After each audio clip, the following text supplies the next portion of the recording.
What is up, everybody? Welcome back to Trades and Gains. It's your favorite market analyst, Max Pitts, and welcome to another week of what we like to call The Economy, starring Warren Buffett's graceful ghosting, Jerome Powell's existential dread, and a stock market that's apparently powered by denial and AI hallucinations.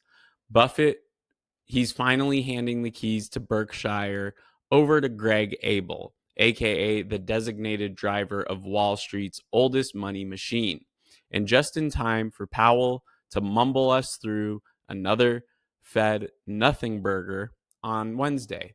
We've also got earnings from basically everyone who matters: Palantir, Disney, AMD, Ford, and your cousin's crypto mining company startup that somehow made it to the NASDAQ.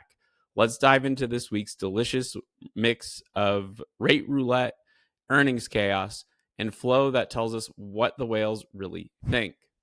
Now, to kick things off, Warren Buffett is the GOAT of boomer buy and holding investing, announcing he's finally handing Berkshire Hathaway to Greg Abel by year end of 2025. The quote of the weekend: "I'll still hang around and could be useful." Mind you, he's 94 years old. The translation of this, though, is "I'll be in the corner with a Coke and 100 billion in T-bills if you need me." Berkshire stock closed at an all-time high. Why? Because who doesn't love a 94-year-old succession plan finally taking effect? But Berkshire's seventh target stock in the S&P 500. So if it sneezes, the index catches a cold. So yeah, how Berkshire trades this week actually matters a lot. Now, next up, we're going to talk about the Fed, and we have Fed Watch coming on Wednesday. We have no rate change expected here because, drum roll, nobody at the Fed wants to be the one to break the market. The setup: GDP just shrank, inflation is heating up, the jobs still growing allegedly, and Trump's tariffs are throwing the macro into full 2018 nostalgia mode. And Powell, he'll say nothing, he'll mean less, and the market will pump anyways. But pay attention. If Powell blinks and even hints at a cut delay, those June rate cut bets, they're toastier than a leveraged long on Peloton in 2022. Now, let's go ahead and talk about the insane amount of earnings we have this week, but we'll do this rapid fire style bull or bail edition. So, Monday, we have Ford. They can't sell EVs, can't keep trucks in stock, bail. Palantir, a meme tech meets government contracts, bullish chaos. We have CLX on deck. If Bleach is booming, things are probably broken. Defensive hold here, maybe. On Tuesday, we have AMD. If they mention AI 40 plus times on the call, the stock's going to rip. So go ahead and let's mark that as a bull. CELH, the only thing hotter than this drink is the valuation. Yeah. So I'm kind of in the middle on that. Rivian and Lucid, they're still burning cash like they have a blank check to work with when they don't. So just go ahead and pray if you're going to play that. Upstart, if AI lending is the future, then we're all bent over a barrel. On Wednesday, we have Disney. Bob Iger will mention streaming, parks, and probably a metaverse nobody asked for. I'm 50-50 on this.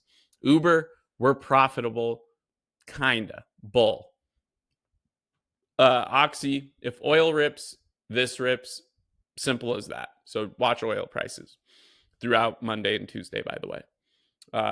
We have U, Dash, and App. If you like unprofitable growth, well, this is basically your wet dream. And then on Thursday, we have Peloton. Do they still make stuff, by the way, or are pets still getting sucked into their treadmills? Shopify, ecom rebound, or just Shopify magic? We'll have to just wait and see. Coin, if Bitcoin's up, the stock goes up. If not, good luck and hold on to your panties. DraftKings, because sports betting is a recession-proof addiction. So go ahead. Let's be bulls in that. But Friday, we have nothing. It's just going to be all vibes and zero date to expiration, SPY, and index call outs and lottos. So let's have some fun. Let's go to the casino. But let's go ahead and switch gears to what actually matters. Powell pressure watch. So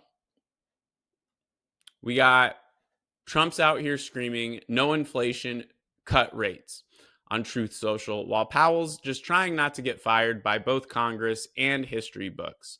The market outlook, earnings is mostly bullish at this point. The Fed is neutral to gaslighting. Tariffs are still absolute chaos, and Buffett is retiring, but not really in the sense that you would think. Real talk, this week's sentiment is a landmine. The economy says meh. The earnings say it's not too bad. And the Fed says, I guess we'll let you know, do not disturb. The strategy here is to stay nimble, fade extreme narratives, because typically it's just a mini pop and then a complete rug pull, like you're in the Solana market meme coin space. And watch the flow like your profit and loss depends on it. And again, we still have that 125 code for Investor Central Club. So all you have to do is use 1 and then the number 25 to get your first month for only $25. Again, that's investorcentralclub.com. Now, if you want the real edge and not recycled media crap, tap in with Investor Central Club for dark pool alerts, options flow, and smart money insights. But that's all I got for you for your weekly outlook. Like and subscribe if you're done with Fed Bingo and meme coin stock hopium, and drop your stock to watch this week in the comments, and I'll roast or ride with you in the comments for any contracts that might look interesting as well. Anyways, I'm your boy Max. I'll see you guys in the next one for Monday for flow analysis and our daily market recap that we write. Have a good one, and I'll see you next time.